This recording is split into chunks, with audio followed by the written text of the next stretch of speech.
Hello everyone, আসসালামু আলাইকুম। আশা করি যে যেখানে আছেন ভালো আছেন।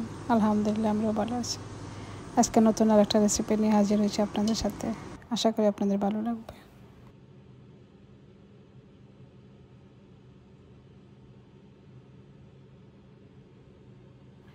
আজকের রেসিপিটা হচ্ছে পাতাকপি দিয়ে গরুর মাংস ঝোল। আপনারা দেখতে থাকেন। এই তো প্রথমে আমি গরুর মাংসটাকে ভালোভাবে ধুয়ে নিচ্ছি।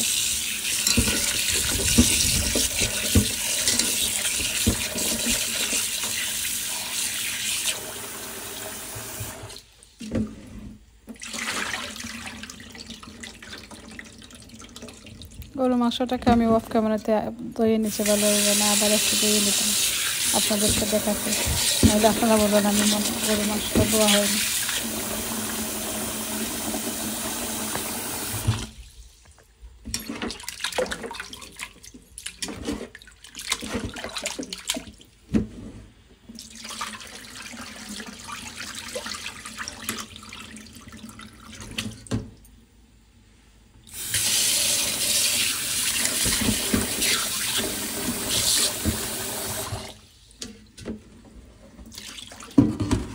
মাংসটা ধোয়া শেষ আমার, এখন বসিয়ে দেবো বয়েলের জন্য, কারণ আমরা সবসময় বয়েল করে মাংসটা খাই।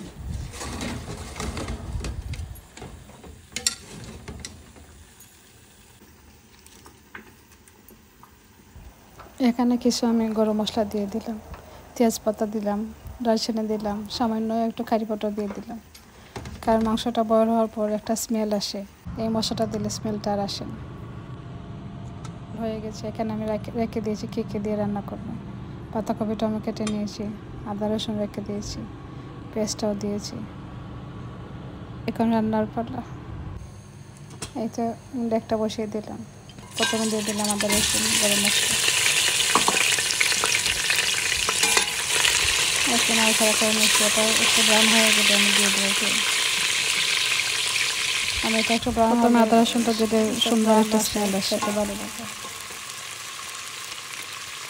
আদা রসুন আমার ব্রাউন হয়ে গেছে, এখন দিয়ে দেবো পেঁয়াজ। দিয়ে দিল পেঁয়াজ এখানে দিয়েছি আমি বড় বড় 2টা পেঁয়াজ। কারণ মাংসটা আমার এখানে অনেক দেখতে সামান্য লাগে, বাট মাংস অনেক মাংস এখানে।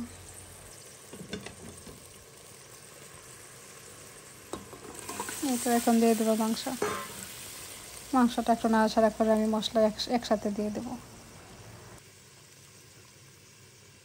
মশলা সবাই তো জানেন গরুর মাংসটা কী লাগে, তাই আমি আর বললাম না।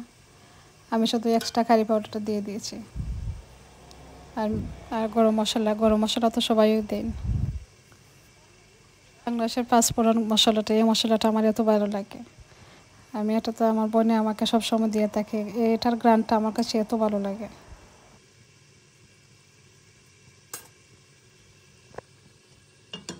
তো আমি মশলা দিয়ে আর কোনো কিছু করিনি, পরে দেখে দেব। এই তো একটু লিডটা সরিয়ে দেখলাম মশলাটা কিছু গলে গেছে। এবার একটু নাড়াচাড়া করে নিয়েছি যাতে মশলাটা একসাথে মিশে যায়।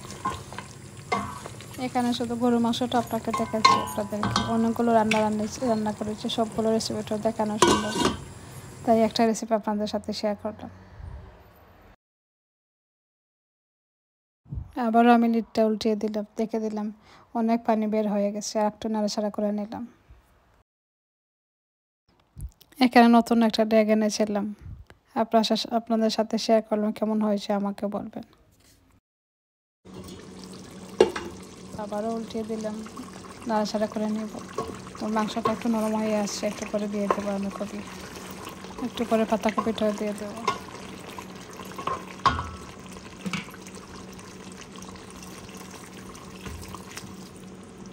দিয়ে দিলাম সামান্য একটু পানি।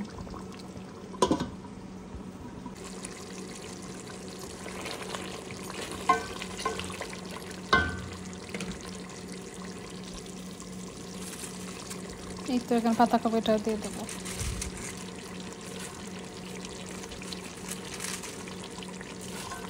কার আমার মতো ভালো লাগে নতুন হাঁড়িতে রান্না করা করতে, আমার তো খুবই ভালো লাগে। আমি যে হাঁড়িটা আনি সেটা দিয়ে কতবার রান্না করি, আমার ভালো লাগে না রাখতে।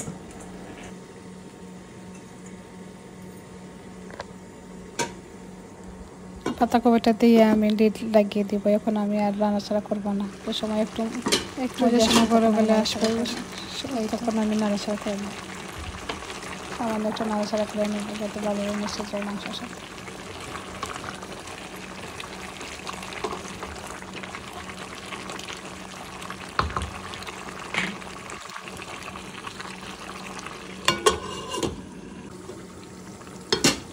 আবারও ঢাকনা খুলে একটু নাড়াচাড়া করে নিতাম। দেখেন কপি থেকে কত পানি বের হয়ে গেছে। এখন দিয়ে দিলাম একটু মেথি।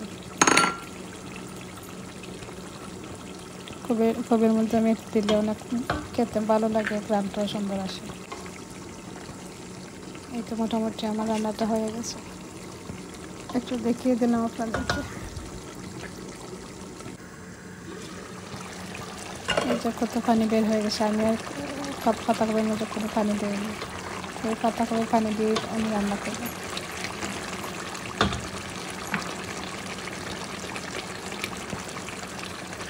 দিয়ে দিলাম ধনে পাতা কুচি কুচি,